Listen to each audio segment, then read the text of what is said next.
Oda is ready. He's ready to go. He's ready to click on the big red button. Yeah!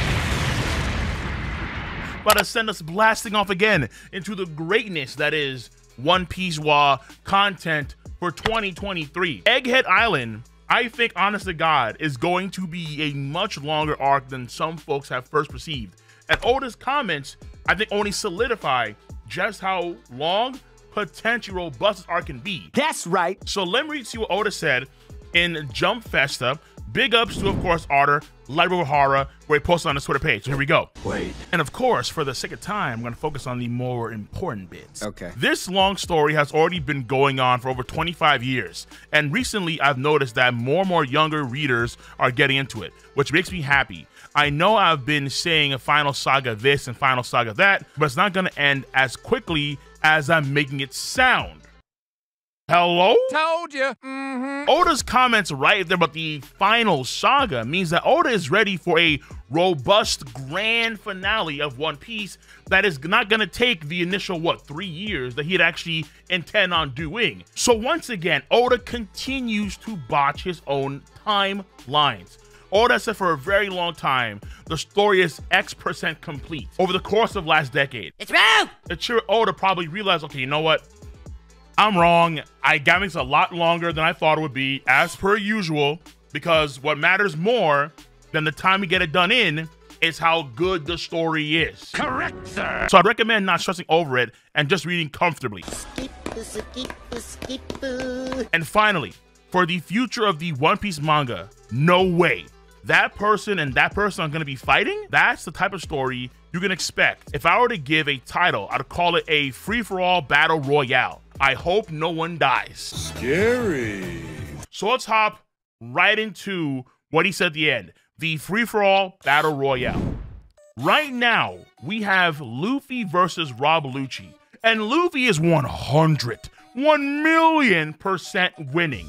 But who would have seen this coming off the rip after Wano Country? I think not many folks caught this at all. But of course, with Rob Lucci comes more CP0 agents. You have Kaku, you have Stussy, and potentially this arc, they get fights as well.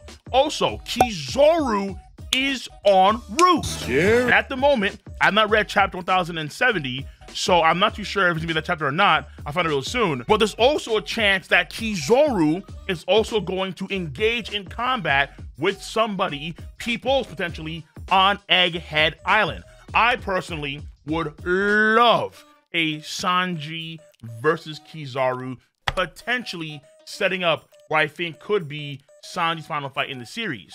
Now, some folks do think it's actually going to be Zoro against Kizaru, or even Monkey Jesus Luffy versus Kizaru. Luffy grabs a laser, turns into rubber, and then starts wailing on Kizaru with his own laser beam like a stick. Oh my god, that would...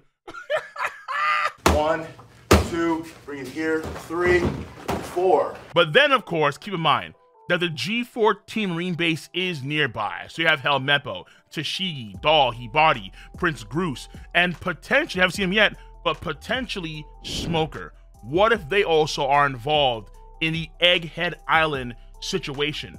Because you can see how from that and that alone, it'll be such a major cluster festival, of course, Sword, on the same location as Shield. They did mention Drake before in the chapters, and maybe Drake also pulls up as well in the future. And since Drake and CP0 did fight each other in Wano Country, he even stabbed Gurk in the back. It's all coming together. Some sort of catalyst for Sword and Shield to have fights and bouts on Egghead Island, or let's say near Egghead Island.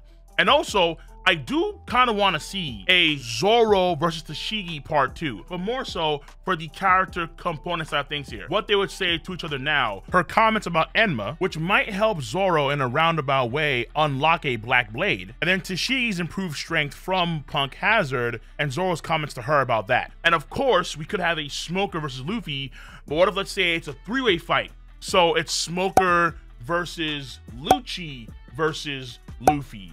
Or it's Smoker and Kizaru versus Luffy. There are options here, ladies and gentlemen. And of course, right now, part of the option pool is what's going on right now outside of Egghead Island, because we have Blackbeard versus Law. And there's a good chance, a very good chance, that Law is losing. But what if Blackbeard fails to get the Poneglyph rubbings because of Law room shenanigans? That would mean that from his position on Winter Island, the next best spot would be where? Where Eustace Captain Kidd is. Because we see in chapter 1056 that Egghead Island directly under where Wano Country is in the New World map. Where Law is was a northeastern direction, and where Kidd is east, somewhere in the middle.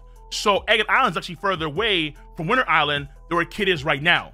So the idea here will be that, okay, we can't get Law's Poneglyph stuff, let's try and go for Eustace Captain Kidd, and that could lead to an altercation between Kidd and Blackbeard. But remember how Kidd himself also wants to tango with who? The red hair wonder Shanks, that just had a historic, groundbreaking movie film Red. So Kidd got his arm cut off by allegedly Monster, and he may want revenge on the Red Pirates. So if Shanks is, let's say, nearby, and Kidd is trying to initiate contact with the Yonko that his original alliance between Apu and Hawkins was after, and Blackbeard can't get the rubbings from Law, this could mean that in a crazy roundabout way, what the fandom have been thinking about for years would finally happen. Shanks and Blackbeard would meet. And ultimately, the question here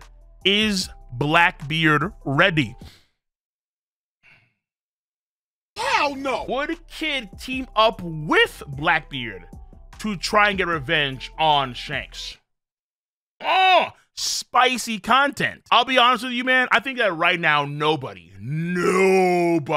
is ready for the God King Shanks. But what's also very interesting too is that in that same chapter of 1056, who else was mentioned in that chapter? Another major force, the Cross Guild. Oh, we know that Kizaru is pulling up to Egghead Island. There's a good chance that Kizaru, because of the Cross Guild, has a very high bounty on his head. How high? The Cross Guild, in so many ways, live up to their namesake, Cross. They are the biggest X factor that you just can't predict who, where, when, why.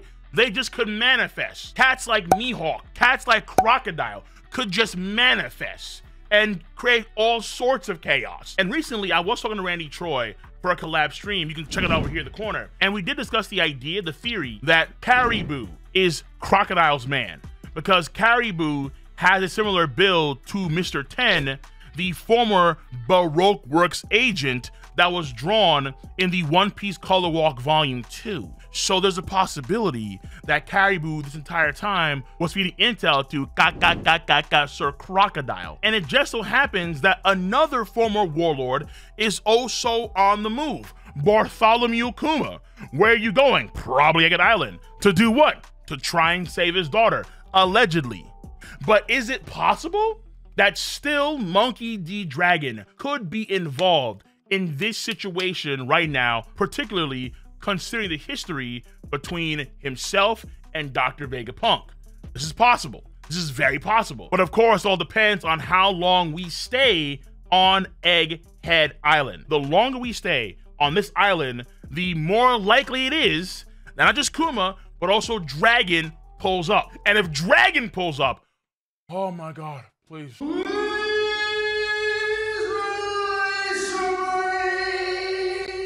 Dragon is probably right now the most anticipated character to just do something in the world of One Piece, because we have seen Shanks do something now. Dragon is still missing in action constantly. With the idea of the Seraphim, and certain folks have commands over the Seraphim and all Pacifista, wouldn't it be crazy where, let's say, there's a miniature war over gaining command, control over the Seraphim Pacifista, and then Dragon rolls on in, and all the Pacifista, all the Seraphim, just bend the knee, Game of Thrones style. Bend the knee and join me. Dog, oh my God, please. Please. Please. Please! One last person who could be part of the madness involved with Sword and Shield that could be going down on Egghead Island, G14, that whole area. What the? Kuzan is very likely a member of Sword. And in the cover story of 1064, we see him with Von Auga. But we have no idea where Kuzan is right now.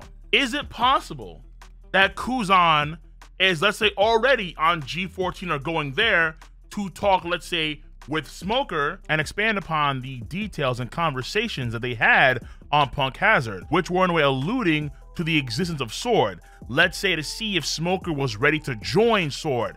At that point in time, maybe not. But now, maybe he is. Kuzan being there, let's say, letting them know how Kobe is doing, trying to coordinate a play with the G14 Sword members to try and save Kobe, but then gets somehow wrapped up on what's going on Egghead Island. And he's a traitor, isn't he, Kizaru? Traitor! He's a traitor, isn't he, Kizaru? Yes! There are possibilities, and I do like the idea of former Admiral Kuzan versus current Admiral Kizaru. I do like that idea.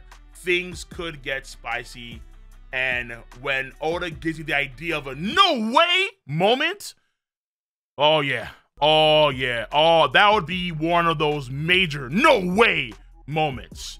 Even more so than Blackbeard versus Shanks, because we all kind of expected it to happen at some point. Will it be a full-on fight or a clash? God knows. But a Kizaru versus Kuzan? Oh,